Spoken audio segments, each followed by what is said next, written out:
Hello, everybody out there. Give a couple minutes and let everybody get dialed in here.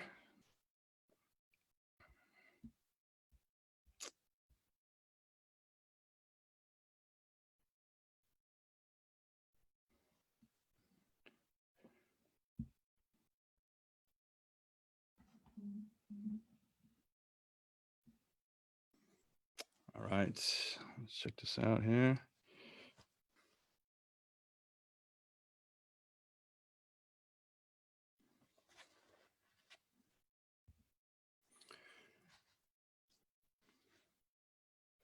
All right. All right, we're going to get started. I know some people are watching. Some will be coming on shortly. Thank you for joining Q Loves You. Q Loves You coming to you live tonight, Mindful Mondays, where we have been continuing this conversation for the last few weeks. For those that have been watching us, we've been diving deep into everything that's going on in terms of racism, Black Lives Matters, cops, everything, you name it. It's been quite the journey. And tonight we're going to be diving in a little bit further, going down some rabbit holes in a very positive way, and thinking hard for all of us out there to connect and maybe come together and create something special and bridge some gaps of thought. Certainly one thing that I know a lot of viewers out there right now do not know me at all. I know some of my guests have some friends across the country. So I just want to give a little introduction of myself and how and where I stand on this situation in this time right now as a white man, and trying to do a show like this. It's very interesting, but I'm going to digress. We're going to go for about 10 minutes here. So hopefully I don't bore you and hopefully it all makes sense by the time we're done. But ultimately, I'm from Minnesota originally. I was born and raised in Minnesota, which makes a lot of this even harder for me because I'm a Minnesota nice guy. For those that know me, I get along with everybody. Always have. I come from a very small town, 1,000 people, worked on a farm growing up. Not much racism in my family, a little bit on the back end. Grandpa had a few words that it was kind of around, but in terms of my internal family, there was no racism. My mother was a nurse for 40 years. And it's take care of everybody and do unto others as you do have done unto yourself. It's what that type of life. But until I was 14, ultimately, I had never had a friend or really been around anybody of color whatsoever. So when we were about 14, my parents, we had a financial situation that occurred, and we, grew up on a nice plot of land, big house, big garden, all this stuff, a couple acres. It was great. We lost a lot of money to the situation, and we ended up moving to Las Vegas to start over. We went from this 3,000 square foot home into an apartment of about 900 square feet, 2-bedroom, boxes to the ceiling, and basically in the not a very inviting part of town of Las Vegas. So right away I was thrown into the mix, and literally into the mix. I stood out like a sore thumb. I was a white boy. My style, my hair, everything about me didn't fit in. I was, from the minute I walked in, I was fucked with from day one. I literally was. I was jumped a couple times. I had chased home on multiple occasions. I was scared shitless. There were a lot of events that occurred during that time frame from Black and Hispanic side, and actually, it was nuts. It was nuts. But ultimately, I still had I didn't understand why people weren't digging on me. What did I do wrong? Ultimately, I had to change my ways a little bit. I had to fit in. I had chameleon style. It was kind of a do or die situation for me. Really, that's what it felt like. We had, I started actually listening to hip hop and going into that whole realm. I had never really listened to hip hop other than the Beastie Boys up until I was 14. It was all rock and roll, that type of thing. I turned into what I was being called on the Black side and the white side. I'm going to say the word, but I was a wigger. If anybody wants to say it like that, that's what I was called multiple times. I got a lot of shit, a lot, and got a good taste of what it was like to be in this weird place. And I couldn't understand it. As time went on, I worked in the restaurant world. I had to work in the restaurant world. My first job was as a Chinese restaurant, getting paid under the table. We were broke, so I had to buy some shoes for sports. So I was washing dishes, getting paid cash at a Chinese restaurant. They didn't like me. I got shit on pretty bad in that restaurant. I went to a Jewish deli after that, got shit on, got fired from there. Didn't really get along. It was really interesting. I kept getting bombarded to the point where I finally moved out to a place called Green Valley in Las Vegas, where was kind of the Beverly Hills, kind of a whiter neighborhood. All of a sudden it was weird. Didn't have as much problem, except when I started working on this golf course. and I had affluent people, and I became a servant. That's when I started touching and tasting that side of white. It was really interesting. So as I started traveling and getting away from the States, I worked up in Alaska. I worked in Florida. Up in Alaska, it was kind of woodsy, it was on the water, but I ended up having to deal with, again, it was interesting. Alcoholism and Native Americans in Alaska were a big thing. Got into a lot of scrambles and fights up there, almost jumped multiple times. Really scary situations again. Went down to Florida. When I was in Florida, it was a private billionaires club that I worked for. A lot of governors, and it was really crazy. But again, I was a servant. I worked with Haitians, I worked with Cubans, and we were servants. All the way through my restaurant career, I worked at a very high-end place for the last 15 years, and in Chicago, in Malibu. And it didn't really matter. The thing that I noticed the most, again, I'm a very discerning individual. I'm not a racist at all. I would say I'm not a racist whatsoever. I'm very discerning, but I have picked up on some things. The white culture with money, I was a servant. It was very interesting. Black people would come in, of people of color would come to the restaurant, and it was like they had been shit on for so long that they took it out on me also in a weird way. As now I was kind of the problem in a lot of places. Now follow me where I'm going here. The reason I'm saying all this stuff and I'm getting down like this is because I had a great conversation with one of our guests the other day, Joe, and I'll talk to you, introduce him shortly. But the one thing that we talked about was the fear of situations. I am stereotypically, there's an underlying current that I have to be honest about, and especially been looking at over the last few weeks, that I have to be conscious about, that I have certain impulses based on my experiences. These things were so fearful in my life that I became, there's hints and bits and pieces of, I want to be careful because I'm not racist, but the bits that make me feel racist at times, things that have happened that make me feel this way because of these circumstantial aspects. And it's not, and I hate it. I don't like that I feel that way. We have the extremes. You have the white side, I'll say white and black. And in those worlds, there's people that have been born into that. And they have been, everything's talked about as because of their circumstances, that the other are horrible. And then there's people in between.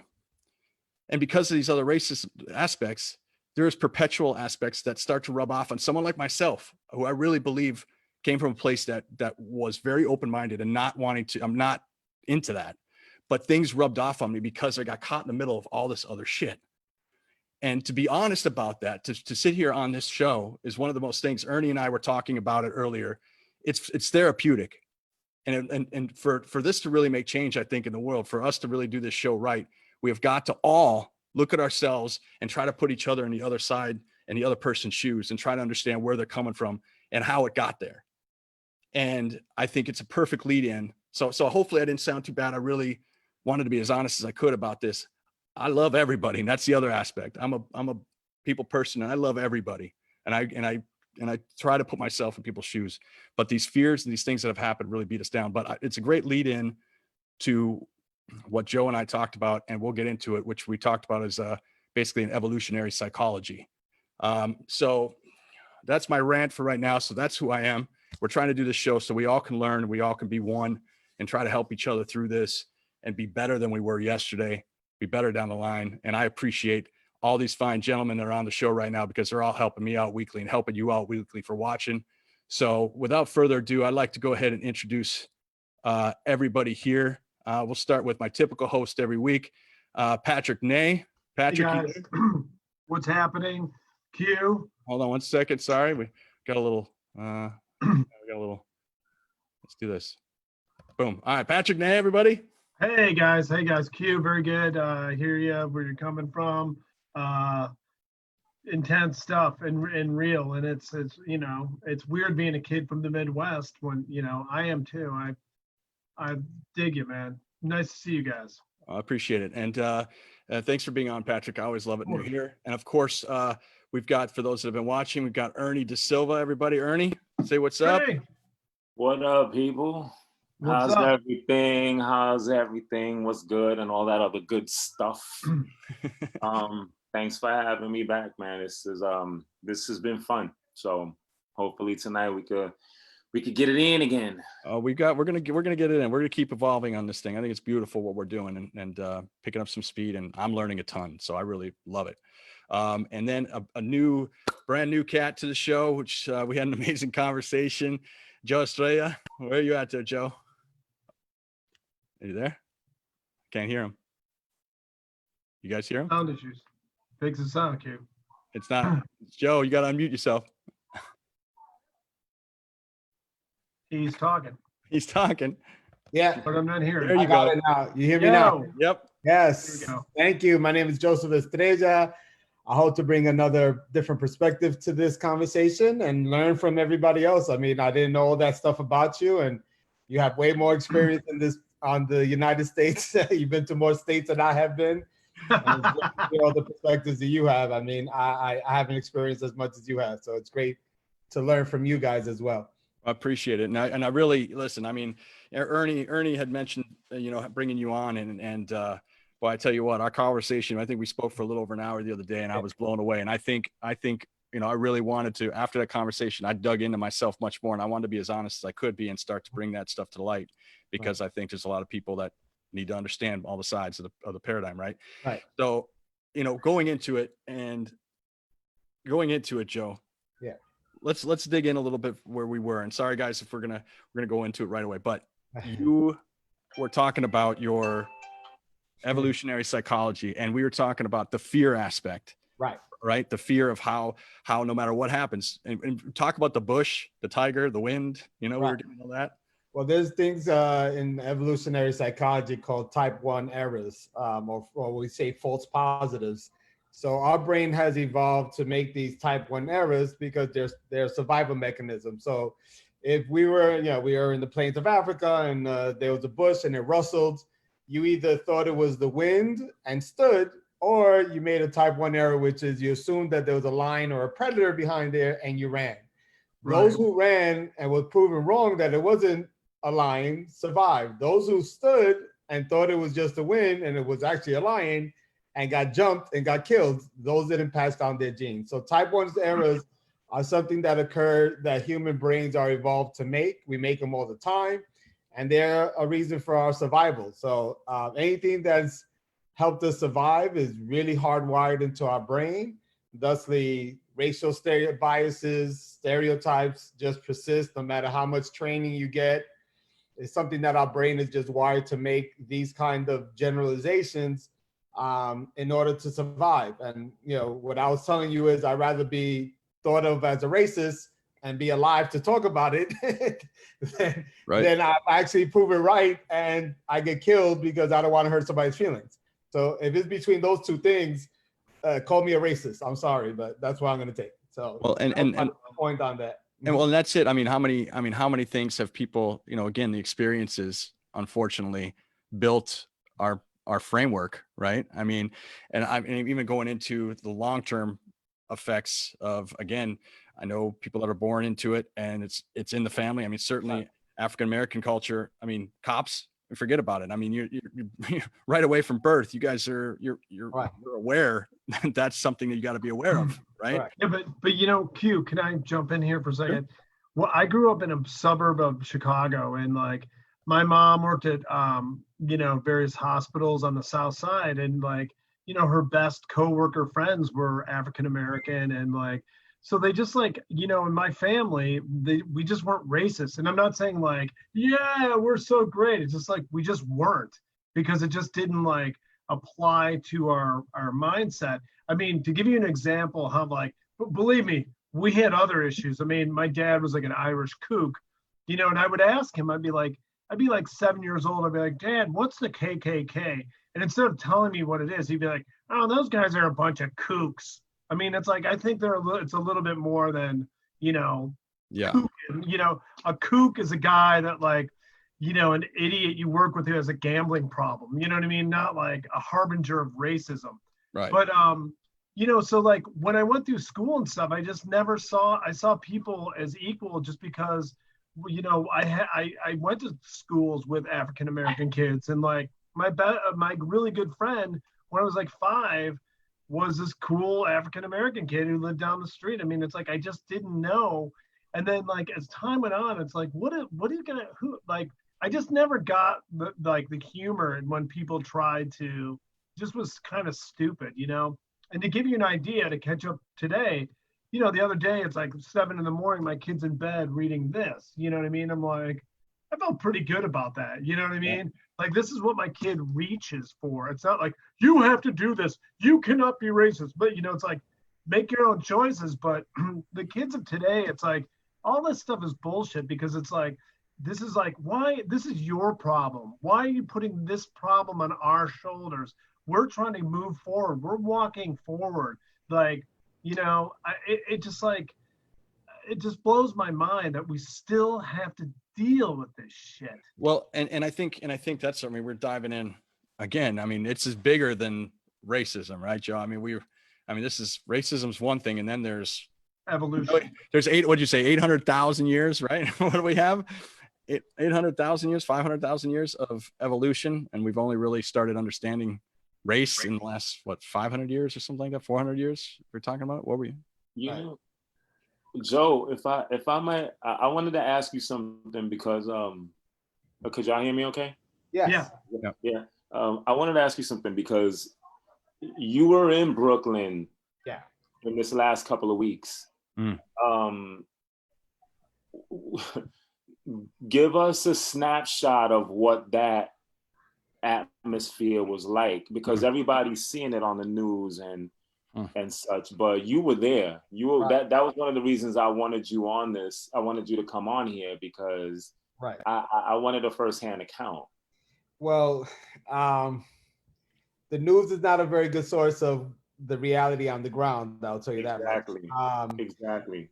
Most of the protests was geared towards high-end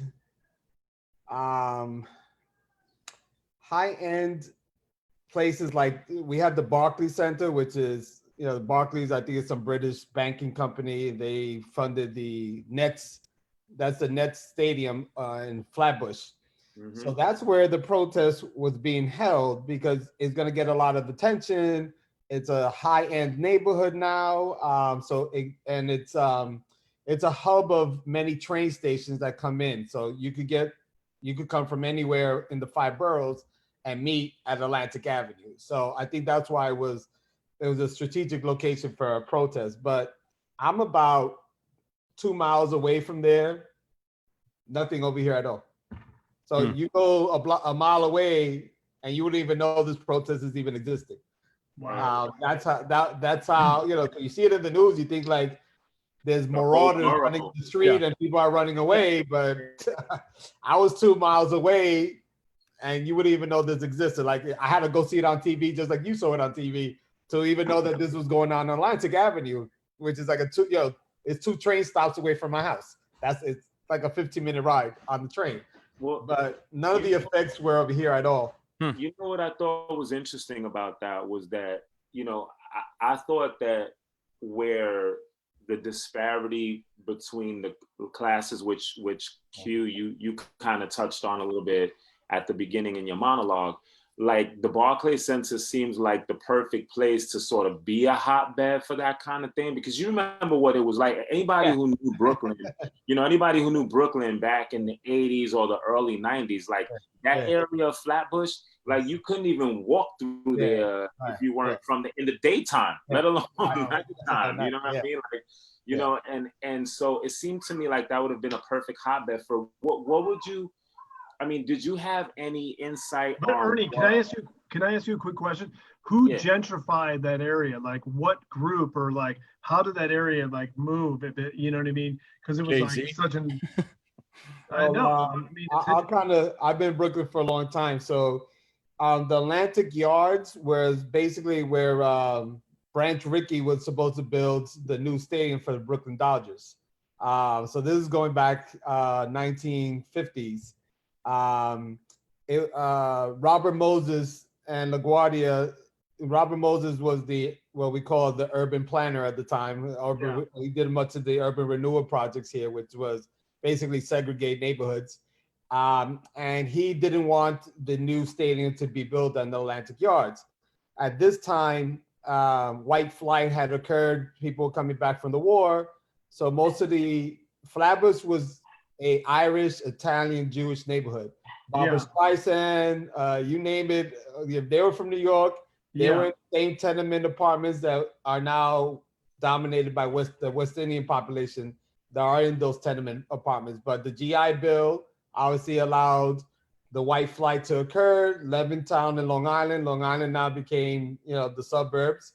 Yeah. And that's why the Atlantic Yards were meant to bring people from Long Island, from the suburbs, to their jobs here at Brooklyn. So the Atlantic Avenue Railroad was supposed to be that hub where they went to, and this is why they wanted to build a stadium there, because you could still get the people that used to be in Flatbush that went to Ebbets Field could still come from Long Island to watch the baseball. Robin Moses decided to say no to that, and that's how they ended up moving to Los Angeles, and they ended up being over there. So wow, since it was left pretty much underdeveloped for through the 70s, 80s, 50s, 60s, 70s, 80s, 90s. But it did eventually become, it's gentrified now. Well, once the Barclays Center invested, once they built the basketball stadium, Barclays, which is I think a British company, if I'm not mistaken, once they build the stadium, that area blew up. So it's corporate money. Big billionaire developers came now. Around there, you got condos, 1 bedrooms, 2 bedrooms going for $600,000. I don't know who these people are. They're not native New Yorkers. No, there's not that many of them that make that kind of money. So once you build a hub like that, then all these developments start happening. So now we have Whole Food supermarkets where you'll never find such a thing. Apple stores, all these other big corporates come in because they invested this kind of money into it. So now, of course, people are being displaced or have been displaced. All these single homes that were there, they're all gone. All these 30-story high-riser buildings are now in that place. So everything up there is ultra expensive. There might be some enclaves of people of color. They were there from the 50s to 60s. Mm-hmm. Very few. Most of them are almost all displaced out of that neighborhood now. And where did they go? Well, that's the interesting thing, Rob. I think because like the biggest beef I think that people who like us who grew up in those neighborhoods have is that when whatever you want to call the gentrification movement came in, I think that the general gripe was instead of like wiping clean whatever it was that was there to replace it with like yoga studios and vegan pizzerias, like instead of, you know what I mean? Like instead, so like, like invest in the businesses that were already there, like help those businesses upgrade and then add on top of that. You know what I mean? I think that was really one of the major, really one of the major beefs that happened in that class. But they didn't do that. They just kind of went like Joe said. It's like, okay, well, this apartment that was going for, I don't know, $800 a month is now going for like $8,000, and there are car license plates all over the block that say Wyoming and Idaho, and you know what I mean? You're like, what? Where did you know what I mean? Some of the things that tend to happen is that obviously a corporation like the Barclays probably projected this 10 years. They knew this was coming. So by the time the community gets awoken to the fact that this is coming down, this is billions of dollars. You're not gonna protest billions of dollars in tax revenue away. So you can forget by the time you're protesting, this has been decided long time ago. So once that money comes in there, people start to buy property because a lot of the predatory loans that people of color had in those areas, their houses were, upside down at that time, and they couldn't pay their mortgages. So now people started buying houses just to be able to flip those houses and make a huge profit really quick off of them. So that's one of the ways that they kind of are able to displace even homeowners in the African American and people of color homeowners in that area, is through these banking practices of giving people these predatory loans that they have no idea, or they don't pay their water bill and now they get a lien on their house, and people buy the lien on their houses, and now you're out of your house. Whoever pays your water bill is now becomes a lien holder on your property, and now they'll try to tell you, well, listen, we'll give you, let's say for a house that's $700,000, they're gonna give you $50,000. Oh my You God. just signed it over to them, and now they take your house, and now they'll flip it, and it'll become $2 million, $3 million homes. That's insane. Yeah. That's So that's disgusting. that is the other side of what racism is not only a hatred of people or discriminating against people. Racism is systemic. That's how they say it's systemic, right? So it's more than just I don't like you. Being a racist is not a person who just who's burning a cross on my lawn. That's how most people think what racism is like, well, I wouldn't go burn a cross on your house, but I'll put a lien on your property and take advantage of that and get you out of that house. So that is part of what racism is as well. And the same thing. I mean, we go along the lines. I mean, it's, the laws are put in place, right? Yep. I mean, they're put in place from somewhere for some reason. I mean, we go all the way back to, I mean, if anybody's watched 13th, I mean, just the idea of the labor and the work and how that everything gets trapped in there. I mean, it's made to be in the box, right? Right. Yeah, and also, this topic is so interesting because it has so many different directions. So many. Like, I remember a gentleman that used to hang out on a corner in my neighborhood who was drunk all the time, right? But when you sat and actually talked to him for a minute, he would drop these little kernels on me. He said, you know something? I'm going to give you a tiny little story that will line up for you exactly how fraudulent the banking industry is. He said, think about this. If five of us got trapped on an island together, right? And we decided we were going to create an economy. So we're going to make $100 bills, $101 bills, right? And I'm going to say, listen, just to keep everything cool, I'll play the bank. I'll keep the monies, and I'll give it out to you guys accordingly. So I'm going to give Joe 25. I'm going to give Patrick 25. I'm going to give Q 25, and then I'm going to give the proverbial extra person $25. But here's the deal, I'm going to give you this money, but I want $2 interest return. Not a big deal, not that much money, right? Everything is all good. But he's like, think about what I just did to you. I asked Q for 25. I asked Q for $27 in return. I asked Joe for 27 in return. I asked Patrick for 27 in return. And I asked the fourth person for 27 in return. He's like, how? That would take $108 to pay me back, but there's only $100 that exist. So how is that ever going to be paid back?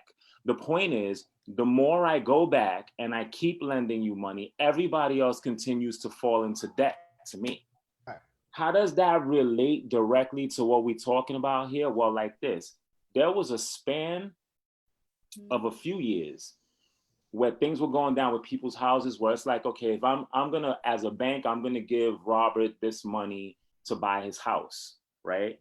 And I know from his financial situation that he's gonna have difficulty keeping up with the mortgages, but I'm not gonna make a big deal about that up front. And maybe I won't even do it the first 2 or 3 months that he's late on his payments. But on that 4th month, I'm gonna go to Patrick and I'm gonna say, yo, listen, I need the money that you owe me. When Patrick says I can't pay it, I'm gonna kick him out of his house and he's still gonna owe me the money that we had originally agreed upon. Now I'm gonna move Patrick out of that house and I'm gonna move a new person into that house and do the same deal with them. So that when we foreclose on that house, now they still owe me money. Patrick still owes me money, and I'm gonna move a new person into that house, and I'm gonna give them the same deal. You know, via the banking system, they could easily do that for 10, 12, 13, 14 deals, like Right. all of them getting the same amount of monies from the same property. Now you imagine that for a community of people that historically have been kept out of the monetary talks. Now you got systemic racism, just like Joe was talking about. You see what I'm saying? Yeah. Well, I think, yeah, one of the things that's happened to our economy is that because the manufacturer jobs have been sent overseas, there's no more profit to be made in manufacturers. So big businesses that used to be manufacturing that could make profits from cheap labor no longer could make that profit anymore. So where's the next profit to be turned? Where do Americans have money? Well, the housing market was where people have their equity, right? Your house, that's where your money's at. Well, if you want to be able to turn a profit, then you make these predatory loans, these, adjusted mortgages, which sounds great to people at first because it lowers your monthly payment and the interest starts off low. Little do you know, because you don't have financial literacy, that 3 months from now, the interest rate is going to quadruple, and now your monthly payment goes from, let's say, $500 a month to $2,800, of which you can't afford to pay. And this is how Baltimore has been gentrified, and most neighborhood colors that the scary thing is that we were segregated on purpose through public policies. We were segregated and put into these neighborhoods where loans were not given, right? Redlining and all those kind of districts. And now there's no more places for developers to go, but go right back into the same places that banks didn't want to give us loans to begin with. And now we use the predatory loans to go, knocking door to doors, specifically in neighborhoods of colors who they know have less financial literacy and understanding, and offering these kind of loans for people who are in financial straits that are living paycheck to paycheck. When somebody told you, well, I could cut your mortgage down from $700 to $300, you're going to think that's a pretty good deal. Right. You can read the fine print, and the $300 turns into $3,000, and now you can't pay your home. And this is how Baltimore has become Baltimore. Right. This is why Chicago on the South Side is Chicago, the South Side, with all the violence. Yeah. Is that people don't understand the causes of the violence. And when you start looking at what causes, because especially in the news and in general in my debates with most people who bring up the whole black on black violence, which normally be Chicago, they look at the effects and they don't want to look at the antecedents. If there's an effect, there must be a cause. So now let's look at the cause. And like you were saying, right, you lived in a suburb in Chicago. That suburb was made with public policies to segregate you from everybody else on purpose. It wasn't de facto segregation. It was de jure segregation. Laws, public policy, urban renewal policies, associations that did this on purpose. And now we're in this position where, like he was saying, you're raised in a segregated community. You really don't understand how you got here to begin with. So one of the things for your children to ask is like, how the heck this neighborhood became this neighborhood, and that South Side is the South Side? What was the causes of that? To understand the history of it, because that's where we need our children to be able to say, okay, we're not gonna support any elected officials that's going to keep segregating us based on race or class divides. And that's a big barrier for our kids to have to overcome and undo. But and our kids' kids and our kids' kids and our kids' kids' kids. It's gonna take a while. It's not gonna happen overnight. Okay, but here's another point to that. And like Ernie, you said this earlier when you're like Joe, what was it like over there? What, and you're like, well, this is what really happened. And then the media said this. Yes. So much of this like media, and I don't want to get on like, I hate Fox News, but it's like when one of the mantras of Fox News is to talk about the violence in Chicago, like what's wrong with them? And as a person from Chicago, I know that a huge portion of Chicago has been gentrified and all this stuff. And it's exactly what you say, because there's two things. It's like, let's create a media like clicking frenzy to give people something entertained, like, oh my God, that's happening. That's disgusting. They need to do something. Meanwhile, the crooks and the schnooks who are doing all this stuff are coming in the back door and fucking over all these people who just wanted to have a normal life.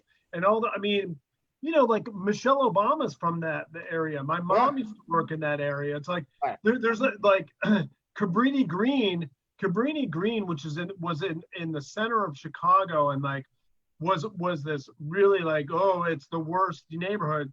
And basically the gentrification was like an island that just sank and sank and sank and until it was gone, and now it's completely gone. And all that area is like so freaking expensive and like hoity-toity. Like this is the thing. It's like, hey, look at my hand.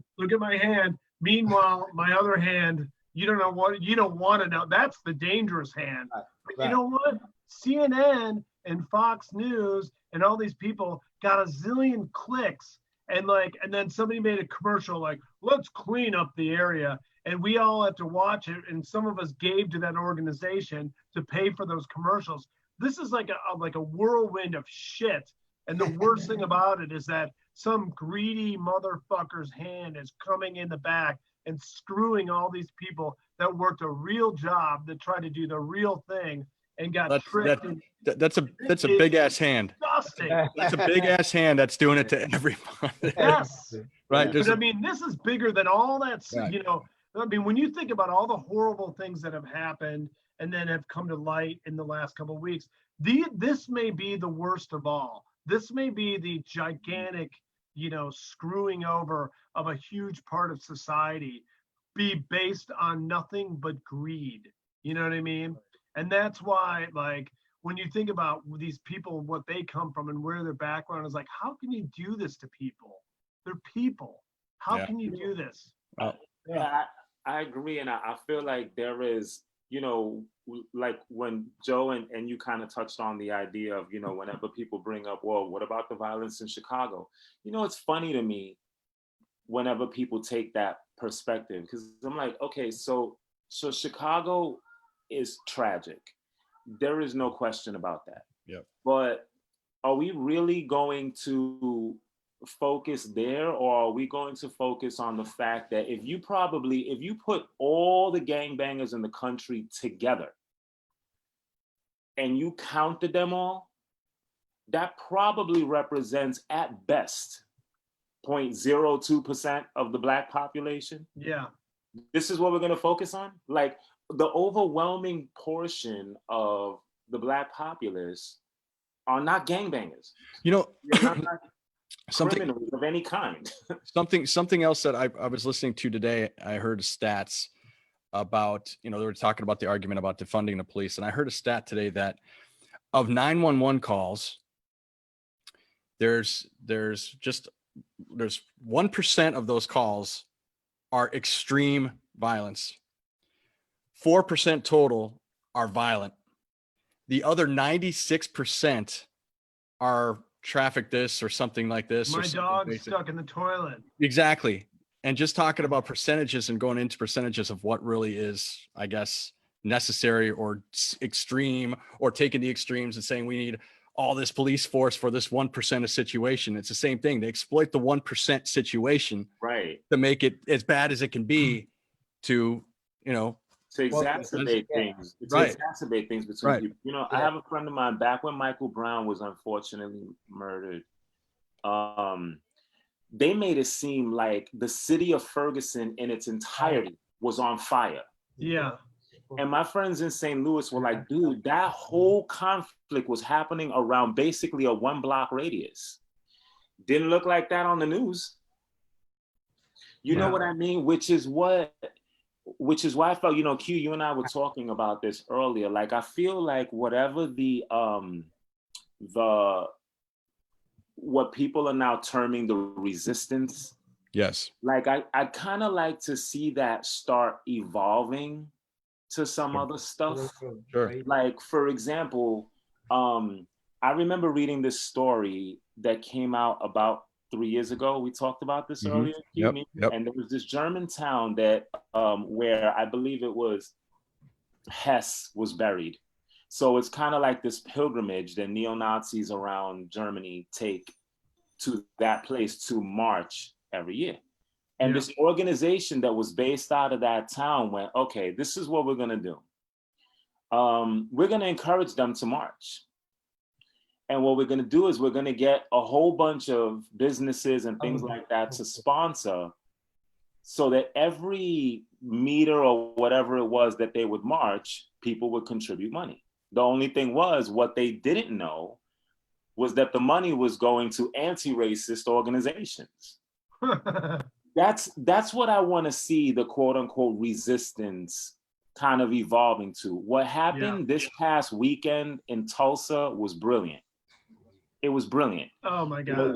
What the K-pop kids did, who knows to what extent they actually bought tickets or whatever. But I think that we need to we're in this day and age where things are getting very volatile, and we have to start learning to be able to strike back at what's going on without the police having anyone to shoot at. Yeah. Here's what I mean, right? Okay, so the K-pop thing is a perfect example. They bought a bunch of tickets, and so the stadium was quite empty, right? 2/3 of the way full. That was an intelligent thing to do. There was also this website called Food Babe back in the day. And what Food Babe would do was they got together like a network of mothers and women who were about, you know, trying to promote good health. Anyway, they got so strong that you guys remember back in the a few years ago when Subway got outed for using like rubber as one of the ingredients in their bread. Do you guys remember that? Yeah, it was like made, it was same ingredient as whatever. About it. Yeah. Well, they were the ones that got Subway to flip on that, because what they did was they went like this. They said, okay, here's the deal. We have a lot of influence in our communities. If you don't change this nutritional element to your bread, then we're gonna start a mass boycott against your organization. And you know what? Subway folded. They folded. That's two examples right there of where I feel like there's a possibility that the quote unquote resistance has to go, because the other side, for lack of a better way to put it, because I hate terminologies like that, are prepared and are preparing more so to get physically violent about it. Well, what are you going to do when the way that people are organizing to strike against you doesn't mean bodies in the streets? Like, I'm hearing a lot of people that I know from around the country who are in smaller towns, like Trump towns, you know, and they're worried about the elections. And I'm like, outthink them. Dress up like a Trumper. Dress up like a Trumper. Wear the hat, wear the t-shirt, go into the voting booth, vote for whoever the hell you want. Keep yourself safe. That's what I mean. Like, I feel like we need to sort of evolve our tactics in terms of getting things like that done. And I feel like this thing that happened this past weekend was a brilliant example of how effective that could be if we started to do that sort of thing. Like, if we started to consolidate as groups and went, okay, everybody is gonna not shop at Walmart just for these 2 days. Yep. When they start feeling it in their pockets, then it'll change overnight. They'll change like that. They'll change. Yeah. I'm not saying bodies in the street aren't important. They are, right? For a different reason. But I'm saying I would just kind of like to see us get a little bit more evolved about how we tackle the system. What do you guys think about that? You know, what a friend of mine once said that, that is, I mean, Ernie, that is so on the mark. You know, like if you want to fight a situation like Trump or this, you have to be a little bit more like that. Just instead of like, we'll do good, we're for the people. It's Right. like, and then people are like, okay, how can you say that for the billionth time? It's like, I don't want any more vanilla ice cream. What else you got? You know what I mean? This Right. ain't freaking working. You know what? How are you going to like? You know, Barack Obama came around. He's like, he blew people's minds and said all the things they wanted to hear. And you know, but eventually he still had to capitulate to a lot of the, you know, corporate pieces of garbage that like basically run this country. I agree with you 100%. You want to get these people to change their ways, stop buying their shit. They will get to make a right turn like you've never seen anybody do it. Like in 10 minutes, they'll be like, as soon as you don't buy this or this, it's like they'll be like, okay, all right, all right. But you go walk in the streets, and like you said, it's very important, it makes a big difference. But money speaks because we are in the United States of America, and money has the biggest voice in politics and whatever you want to say. It has the biggest voice. We glorify money, we glorify being rich, we glorify whatever the American dream is and how it can happen to you. And most of the times the American dream is served by like people who come from third world countries with like and work their asses off and get made fun of, whether they have a 7-Eleven and it's some Pakistani guy or whatever. It's like, you know, these are the people that like really like make the American dream happen. And like we are just so being hoodwinked by corporate America. I mean, that's a whole nother like episode of this. You know what I mean? Yeah. You know Stop what? buying their shit. You know what, Patrick? I just saw an interesting question on the feed. Which one were you looking at? I was checking this out too. Someone said, can you ask them to describe in detail why they hate Trump? I'm just curious. I think that that's an interesting. Why they hate Trump? Who's they? Us, I guess the panelists. I mean, I don't know if I hate anybody. Do I think I think there's players on each side that are okay. Look, for example, hold on. I want to jump and just say something here quick from my end is that it's for me, it's not about hate's a strong word. I don't care. So I don't want to say I hate anybody, right? I don't know. I get it. If we were to say something like that, it just perpetuates what we're doing here and not getting to the other side. I think some people are, you know what I'm saying? I'm trying to pick the words literally and trying to be careful. I think, well, they said it. We didn't say we. I understand, but that's why I want to clarify that I don't hate anybody. I think there's people that are misinformed. I think just like we talked about earlier, they have all their agendas all set up. Why does Trump so bad? Well, I mean, the things he says and the actions and some of the stuff he does is just downright not cool. Yeah, and you know what? If you have to ask that question, it's like, come on. I mean, that's the basic. Well, I have some ideas. Joe, how would you respond to that? Well, it's sort of like I parallel it to the bad apple cop argument that we get all the time, right? Like people are focused on the one road cop. They think it's a road cop or one bad apple. And I'm like, it's not a bad apple, it's the system. The culture is the problem. It's not the person. Same thing with Trump. It's not Trump, it's the system. Right. This is what the system is, and this is part of what America is. And Trump is just riding the wave of what America has always been. So he's now just, to me, I actually like him because I think he peeled back the mask of this post-racial society that they've been trying to sell to us. I mean, the people of color didn't believe any of that nonsense because we live it every day. We know there was no post. If you want to say it went from explicit to implicit, maybe that's what you were talking about. That's what you mean by colorblind or post-racial society. But we knew it was a sham. But most white liberals, most whites felt, well, they're not burning crosses and grabbing people and lynching them anymore. So we're at a post-racial society. Well, that changed this past week. Yeah, that's coming back. That's what he's saying. Now, I mean, now we see it. I mean, now it's back being now it's back to being what their grandparents were or their parents were being able to see, right? So Trump to me just highlighted what we always been. It's a populist movement. Every 50 years, America goes through this populist movement. So he's not doing anything new. If we look at the Reconstruction era, you saw exactly the same speech. This is when all these monuments are being built. This is when all this stuff started happening. So what Trump is doing now is just capitalizing on what they did post-Reconstruction movement. And every 50 years, McCarthyism, you look at our political spectrum, and every 50 years or so, you see a Trump. So to me, it's not about Trump, the individual. I don't think Trump cares 3 flying Fs about politics. Yeah. He's a venture capitalist. He cares about making money. He's cared about the Trump brand. Right, and making money. So that's what he's trying to do. Yeah. And here's the thing, and I've heard that argument, and Joe, I agree with you a zillion %, and that's the reality of like a thinking person. Right. But and Joe Biden said this, and I thought it was one of the best things that he said in a long time. He goes, this stuff will never go away because it's like Ebola hiding and waiting for its time. Right. But he's like, but guys like him breathe the air into these people.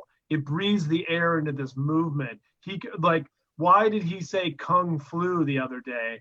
Why was the first thing he said, Mexico is bringing in their worst people or whatever? And it's like, he's saying that because he's enlightening what exists. And they sat around and, in private rooms going, how can we turn these people on?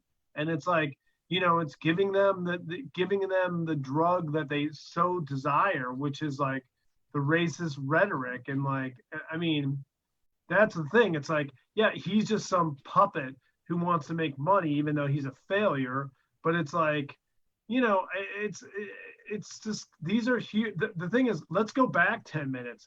Let's just stop buying stuff for a couple days. I think that is the best thing. It's like, money is power. And it's like, that'll make all these people back off so fast your head will spin.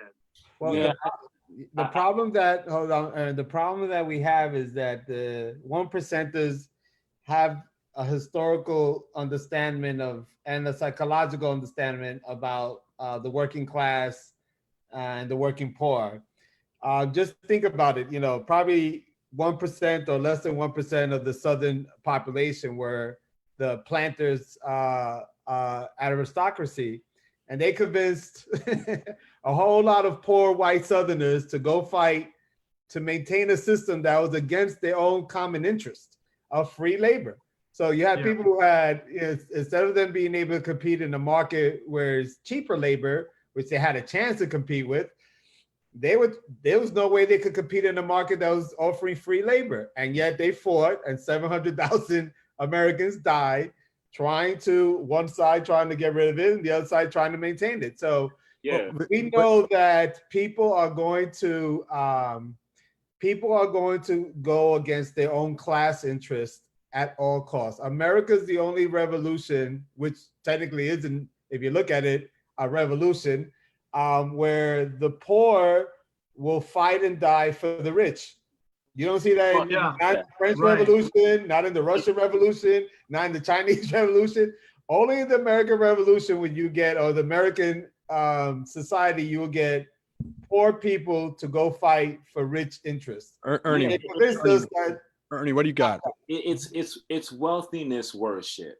Yeah. I mean, if we really think about it, I think there's an element of wealthy people worship that was so deeply ingrained right at the beginning of this country that it's, as long as a person looks successful in a certain way, you're willing to listen to him. That's why Yes. Oh, you mean like Hollywood? You know what I mean? Well, Ernie, board. That's across true. The board.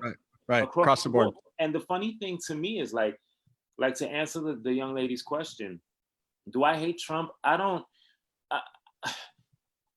don't care enough about him to decide to hate him. What I do see clearly, though, however, is the sparks that come off of his presidency. That's the issue, right? It's not, he is what he is. I grew up in New York City, so we watched Trump from, my entire life. Trump is a fraud. That's what he is.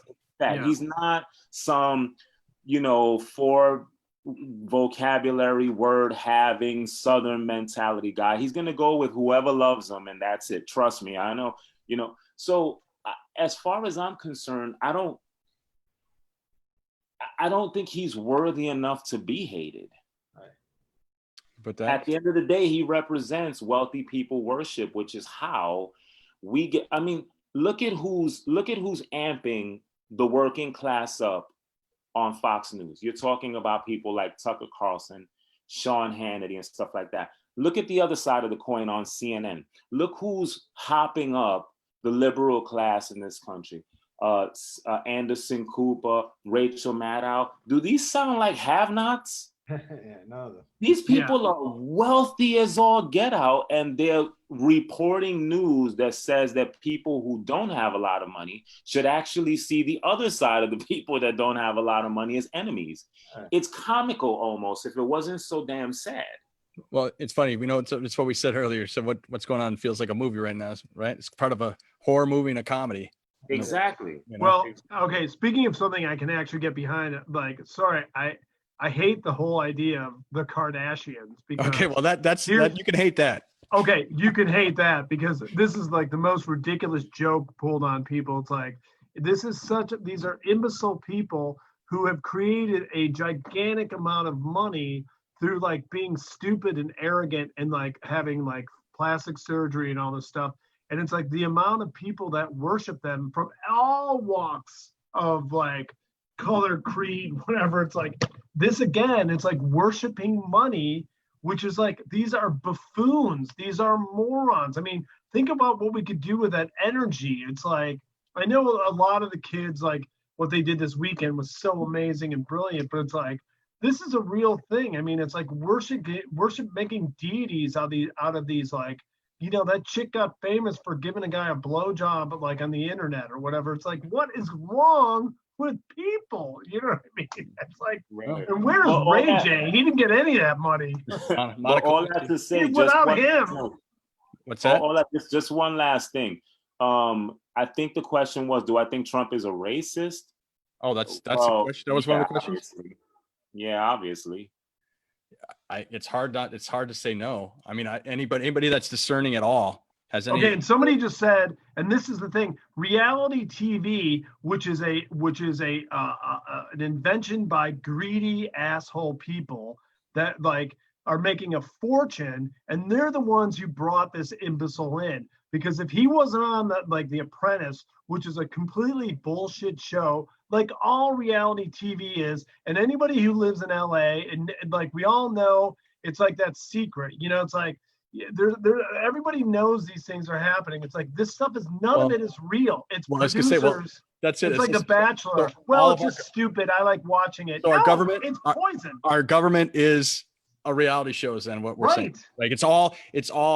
I mean, look, we talk about this at the top, and somebody's like, "Oh, Democrat, Republicans." I got some on here that were saying, "Oh, sorry, I have to say somebody's a Democrat," or "Oh, sorry, Republican," or whatever they're saying. But we aren't talking about Democrat and Republicans. I think the one thing we agree on is the most united place in this country is in the top. We've talked about this times. Mm-hmm. I believe that the Democrat and Republicans are probably the most united, regardless of that. They are to the top. Yeah, okay? Yeah, they are. Yeah, and so we talk about a reality show and say, "Listen," but I think they go to lunches and have their good old times.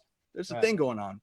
Sorry to say it like that. I mean, that could be conspiracy. And they're all writing books and they're all making money. It's like John Bolton's like, oh, you know, Trump did all this stuff. Yeah, after he got $2 million after he wouldn't say anything to testify. It's like they all want money. They all want to be on TV. They all want to, like, John Bolton will be on 10 talk show and or comedy talk shows by the end of the week. He'll be on Good Morning America. Yeah. He'll be on whatever the NBC one is, like Today's Show. He'll be on CBS This Morning. He'll be on Stephen Colbert. He'll be on The Daily Show. He'll be on all that stuff for one reason only, and that's to make money. Well, why didn't you do this when you could have? Well, because the Democratic circus, blah, blah, blah. Everyone's out to make money. All this stuff, you know, it's like the South was built by slaves because they didn't want to pay for it themselves. And that's why that, again, it all goes back to money, greed. And it's like every like biblical thing, like number one, God's like, don't be greedy. And it's like, and the thing is, all these religious people, one of my favorite Jesus stories is like, he goes into the temple on Palm Sunday and knocks all that shit over. And it's like, they're like, we got to kill Jesus. This guy's an asshole. Like, you know, Martin Luther King at the end of his life. Now we're like, oh, Martin Luther King. There was a media thing to destroy his character. Oh, he's a womanizer. He's full of shit. It's like he was saying some of the greatest things at the end of his life over and over, these brilliant, beautiful things, and he was working his ass off. And what did they do? They tried to like to destroy him in the media. Sure. And it's like it's money. That all this stuff is because of money. Now, just as a side thought, Q, if everything Patrick just said doesn't prove to anybody that Jesus was black, I don't know what does. If that don't prove he's black, I don't know what does. Yeah. Well, you ever see The Three Kings? Those are some happening cats. The ones that were looking for Jesus in the desert, you know. It's like, those are like badasses, you know. They're all black. I thought you were talking about the movie with was it George Clooney or whatever? Those are the opposite. Those are the guys ruining things. Going back to when we started off this conversation with evolutionary psychology, and what we're seeing now is just basic tribalism, right? It's us versus them, is these binary groups that we always have to form, and either on one side or the other. And again, something that our brain is very hardwired to have.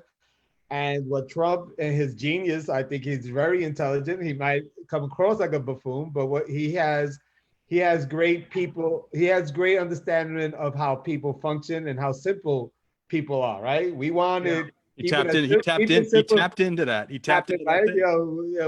As a former athlete, one of the things the coaches always told you is keep it simple, stupid. That's the acronym KISS. And this is all he's doing. He's making it so simple that people could wrap their heads around it. And he's not making issues complex, because people don't want complexity. They don't want nuance, complexity of how all these. Yeah, but it's so stupid, some of the stuff, that it's so confusing. Like you give me 1,422 times 322, I'll rattle it off. You give me 2 + 2, sometimes I'm like, that's what happened right now, right? This tribalism is what's going on. So you hear all this Democratic, Republican, or left, or right, or conservative. It's all trying to play towards that tribalism hardwiring that we have in our brains. And this is why everybody you see in these kind of discussions, they want to give you a label and they want to put you in one side or the other, because they can't understand that you can just be critical without actually having any political affiliation. This has nothing to do with your political affiliation or what party you belong to. I could be as critical about Obama's administration, which I am, I am with the Trump administration, because as we're both saying, these are both rich people playing, games that are above our heads. You know what I'm saying? So it's not like we're winning on either side. So, but people want to feel that they were on one side of the tribe or the other. And if you're the other, then it's everybody now has to show their allegiance to their tribe by going after you and attacking you. And this is what, unfortunately, this presidency has capitalized on. Polarization. He capitalized on this fact that people are going to form their tribes, and one side's not going to listen to the other. It's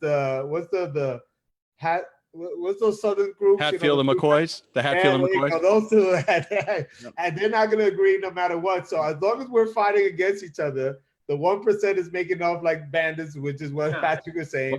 They're making off like bandits, and we're fighting over crumbs. Yes, stuff that's insignificant, and they're laughing. They're laughing, going, "Oh yeah, we already know what's going to happen." They're sending their money offshore to Panama, some Panama account, and keeping taxes. You know how much money they made off that stock market crashing? Are you kidding? Like during the I got into a debate with a friend of mine about this who was a Trump supporter. I was like, listen, just a couple of things. Like, first off, when you think about that whole impeachment circus that went on, they could have impeached him for his involvement with Venezuela. They could have impeached him over what happened in Yemen, but they couldn't. You know why? Because they all had to okay that shit. Yeah. Pelosi and them had to okay those moves, so they couldn't impeach him on that. What they impeach him on? A phone call. Did anybody really think that was gonna stick? No. I mean, honestly, and what, Pelosi and them didn't know that wasn't gonna stick? Of course they did. Of course they did. These are lifelong politicians. Yeah. It's like this whole dupe that some people on the quote unquote right on is like, oh, he's gonna put Hillary Clinton in jail. I'm like, really? You know something? You know what I wouldn't do for my political enemy? I wouldn't give her a big fat tax break. Yeah. I wouldn't do that, A. Right. B, I mean, this woman is a 35, 40-year friend of his. Yeah. He contributed to both her husband's campaigns and hers twice, and their kids grew up together.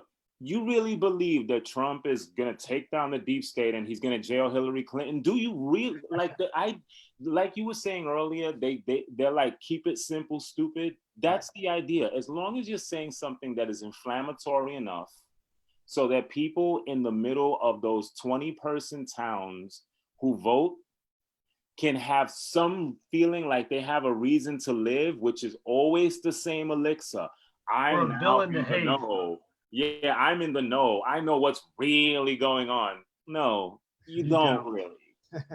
You don't really at all. Right. You know what I mean? You bought into the game again. If we're in with Republicans or Democrats, we're done. They're all the same society of people. All of them. They're all the same society of people. It's just whether or not you want to look like a good cop or a bad cop. Pretty much that boils. And you go back a couple hundred years ago, and the good cops were the bad cops for the good cops, weren't they?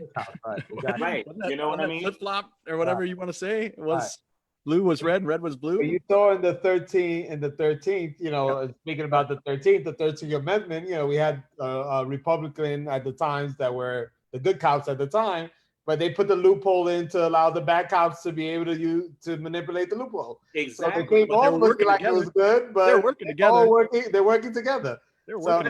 That's the history that most Americans that are not very good on U.S. history, and then they tend to be the most patriotic or pseudo-patriotic people, is they don't even understand the history. So most of the time when I'm debating or having these discussions, it's like, I have to draw attention to the history. And that's where my foundation comes in. I'm like, you obviously don't know U.S. history if you're making that argument, because if you understood how both parties have played the part, because we needed slave labor in the South for an agriculturist society, but the northern factories is where cotton was being brought up to make fabrics to send it overseas. So of course they were working together. It wasn't like one was like these altruistic moral people that wanted to abolish slavery. It's just the fact that in order for Lincoln, who wanted to keep the Union and try to keep this country as wide as possible, he couldn't get any new poor Europeans to come in and compete with slave labor. You can't compete with free labor. So you had all these whites, you had this whole expanse of this country west of the Mississippi that you wanted to expand into because of manifest destiny. But who is he going to expand it to? Well, he had to try to recruit white Europeans to come. But if slavery kept going into these free states, then how the heck are these people going to compete with free labor? He knew this was an impossibility. So his motive wasn't some altruistic, I love black people all of a sudden. He just wanted to know, he knew that you can't compete with free labor. And we allow more states into the Union that keep bringing free labor into that state. This state is going to get blacker and blacker. It's not going to get whiter and whiter. And he understood the problem that you just can't have a biracial society. Or how do you incorporate people as property and then give them Jeffersonian ideals? He knew it was never going to happen. And they tried, the 13th Amendment to try to bring it back in for 100 other reasons. So it's a very complex history. It's a very complex problem that most people don't even want to sit down and even understand. They want to keep it simple. I want people, and again, going back into that and talking about just slavery real quick and the prison system and the prison labor. Right. I don't know if anybody's out there looked at how many companies, I saw something the other day, and how many companies actually utilize prison labor. Right.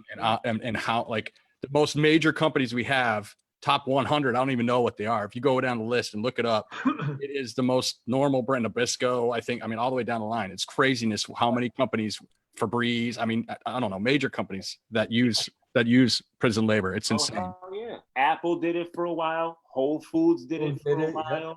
Mm-hmm. There was a lot of there's like a list. It's a long. Target, Best Buy did it for a while. Walmart was notorious for it. I mean, at the end of the day, they changed your title from slave to criminal. Right. All you got to, this is an interesting thing about the system is this. If you notice, as I'm sure you guys do, if the problem that you want doesn't exist, you create it. Sure. I'll give an example of like the COVID-19. COVID-19, or even back, like just a simpler example, like the Trayvon Martin murder, right? Okay. When George Zimmerman, who was carrying the gun, saw this black kid in his neighborhood, he didn't like it. So he started a confrontation with that black kid so that when the confrontation was going, he could say, oh, now I feel threatened. Now I can kill you. If the problem that you want doesn't exist, then you create it. Same issue here. We're making people of color criminals. It's the same thing. I could go into a neighborhood and say, okay, well, listen, we're going to say weed is illegal. I'm not really going to bother white neighborhoods too much about it. I'm going to go in and find black kids who have weed, and now I'm going to call them criminal because now they have a record. Well, if the problem that you want doesn't exist, then you create it. Well, then that kind of goes into the whole idea of we're talking about less cops. Everybody's like, oh, there'll be a more crime rate. Well, no, not necessarily. No, not less at cops all. would be less crime rate, Ernie, because they're stirring up the shit trying to find these issues, right? And I always tell my kid about this is that William Randolph Hearst, was the newspaper magazine guy when he was the king of the game. And the thing is that like they were like the hemp people were like, hey, you can make really good paper out of hemp. You can make really good this out of hemp. You can make oil. And of course Hearst owned all the forests to mine them, the trees, to make his newspapers and papers or in magazines. And so he basically started putting in those newspapers like, black people and Mexicans are smoking weed and going crazy and killing you. I mean, it's like, okay, case closed. No more hemp. we can go ahead and go into detail about the history of hemp and how they demonized the shit out of that for aspirin. And that's a whole show, right? That's a whole, that's a whole show, reefer madness. Forget about it. The worst. So I mean, the bottom of all this stuff is like, racism is nothing compared to greed. I mean, it's like racism is just an offshoot of greed. It's like, and it's like, that's the thing. It's like, I love the idea of just saying like, let's not buy stuff from certain thing and let them, this thing this weekend with the K-pop people has really enlightened me to go like, let's turn the tables on these. Well, again, we have the power. I think people have the power. Yeah, I mean, Ernie, we're talking about the way to do that without the violence and without the, we can do those type of things. I mean, I've even thought about imagine if we all went off social media one day, or like, oh my God, they would watch any cable for like a week and didn't watch any new. I mean, I don't know. Just imagine if everybody stopped. What would that do? I don't know. It would the amount the advertising thing would be like Yeah, I don't know if everybody. Remember when they threw water in the Witch of the West? I think it'd be like that. I'm not kidding either.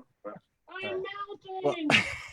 Yeah, there'd be people exploding because they couldn't. No social media would be crazy. Anyway, listen, we've got 8:16 on my clock right now. Time flies when you're having a discussion. That was good. I think we went down some rabbit holes, and I really enjoyed looking at the phone a little bit more and going to this watching some of the comments. I think that's something I really want to continue doing. So thank you everybody that's out there watching and commenting. That's really let's give a big shout out to Gordon Gecko, who told us this in 1986, that greed is good. Wow. Gordon. Well, I mean, it's true. I mean, that's the bottom line. It's like everything we've talked about, it's like blah blah blah blah blah blah blah greed, blah blah blah blah blah blah blah greed, blah blah blah blah. The South was created by greed. I mean, it's like that's all this stuff is. It's like, Well, we're we talking have about to turn the tables, and that's the only way. Is telling corporate America to go fuck itself. follow the money. That's my final word. And I appreciate you guys, all three of you. This was a great talk, and I love listening to you. I'm sorry I get jabbery, but you guys had some great stuff today. No, I think everybody got down a little bit. Joe, what do you think? Oh yeah, it was a good conversation. It would be great if maybe we'll take some time to answer some of the questions. I always like when I'm doing any kind of public talks to really get to answer some of the questions, because maybe within one of those questions we could open somebody's mind. I would like to say, for those people that are out there, one of the books that I totally recommend is Yes, called The thank you. Color of Law, by Richard Rothstein. And I thought I was kind of jaded with my extensive reading of US history and politics and knowing about Red Line. But reading this book, I was dumbfounded. I was surprised on how systematic this country was built to segregate races. It was mind-boggling, and for you, Patrick, you'll be able to see. It might have some of the places in Chicago, some of the suburbs in Chicago here, that you'll get a better understanding of how it is that you came to live in the place that you came to live in, and how Cabrini Green came to be Cabrini Green. Yes. Oh, I know some of that. were passed by our elected officials to get these towns the way it is. So if anybody who's out there listening, I would strongly recommend, if you want to really look at this topic of what we're talking about, of what's going on in the world, this would be one of the first books that I'll take a look at to understand. It's an easy read. It's a very scholarly a piece of work. It has a lot of other books inside that you could, a lot of other references of books that you could kind of go. So if there's one book out there, this would be a book that I'll totally recommend everybody to get. All right. The Color of Law. Thank you for that. I appreciate The Color of you. Law by Richard Rothstein. Well, listen, Ernie, what you got? I got this. I am not a racist. I hate everyone equally. You're like Dirty Harry. No, I'm completely kidding. This was fun, man. I enjoy our talks, man. And it's pretty cool to have the opportunity to have some place to vent, or to listen to other people who are venting ideas that you have as well, because things are tight right now, and the socio-political climate just keeps getting worse and worse, at least at the moment. We'll see how that goes. But I appreciate these talks, and, I encourage all of our friends to, have more people tune in. Maybe, like Joe said, we could start taking phone calls and stuff like that, because those are always fun. Yeah, well, yeah. Well, and it's funny, so I'm looking over this. There's not a lot of questions. There are many comments. Yeah. There are very opinionated watchers, which I really appreciate. Yeah. I love it. Right? And you I that? said, You're looking at that, Ernie. There's only a couple. Yeah, of questions. yeah. Maybe it's because we're not taking. Can I say something before? I know I just said I was gonna. Yeah, I know. Big for all those people out there, it's like, there's a lot of lists of, like, African American restaurants and or in like Indian people, whatever. Go to an ethnic place, like eat some real food. Like, that's another thing. A lot of the great foods of the world have been, like, stolen from, like, ethnic everything and corporatized as well.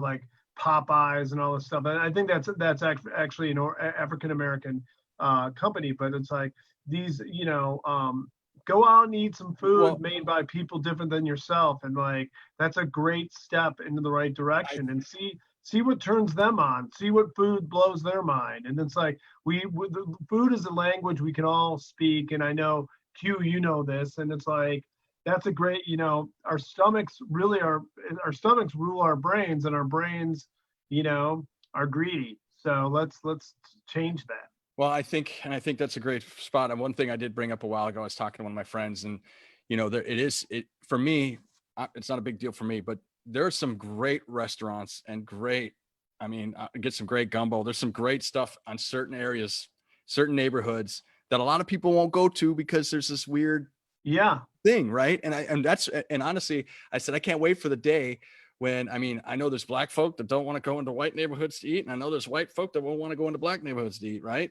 But to get in there and be able to do that this time, to break bread together, is Yeah. ultimately one of the biggest things It's a anybody great can do. way. For me, for us, And the food's great. well, the food's great, but the idea of the restaurant Yeah. world, breaking bread being the most important thing with anybody, I think, is when you sit down at a table. So we all should get together somewhere along the lines. I know you're up in New York there, Joe. I don't know if you ever make it out to the Sure. West Coast, Let's but go to Mofongos. Yeah, You haven't been to Wow. Mofongos off the chain. of course. Yeah, we might have to get 3 of us over here at least and have a little dinner over here while we're doing the show. I don't know. Maybe Yeah. we'll just sit down like I don't know. We'll be hammered. It'll be ugly. It'll be yeah, great. yeah. We'll bring a Netflix dish onto the show. that we Love can- it. Right, yeah. I love it. Well, you get FedEx some stuff to us and then we'll all have it and taste test. Anyway, listen, you guys, I really appreciate it. Joe, hey, listen, you know, you want to jump back on next week with us? Yeah, Feel free, definitely. okay. Yeah. I like this little blend that we're starting to get here, and I'm enjoying this. So we'll talk more. We might have some call-ins, which we can do eventually. We'll certainly start leaving some time, maybe a half hour next week, do an hour talk, half hour questions, or maybe just do an hour and a half and focus a little bit on questions for everybody. So thank you all very much for watching. Gosh, I feel lighter every time I get done. I get so much energy from this. It's like a therapy session every time, right? So And don't forget Throwdown Thursdays. Well, I wouldn't forget that. Are you kidding me? So anybody that likes comedy, we also do comedy on Thursday nights. Patrick and I host a show, Throwdown Thursdays, same place, same channel. We have some really great comics from all across the country, very, very prominent, well-known cats. And then we have a good time on Thursday from 8 o'clock till about 9 o'clock Pacific time. So come by and get some laughs and do a little half and half. Do this on Mondays, do that on Thursdays. Come join us. And also, Q loves you all. Please follow, like if you haven't, on Instagram and also Facebook. And anybody else got anything that they want to hit up? We're good? Pleasure was mine. Absolutely. Thank you all very much, you guys. Nice to meet you, Joe. We'll see you next week. All right, Patrick, Ernie, Patrick, everybody out there. Sure. Q loves you. Ernie. Peace. Good night, guys. Peace. All right. Later.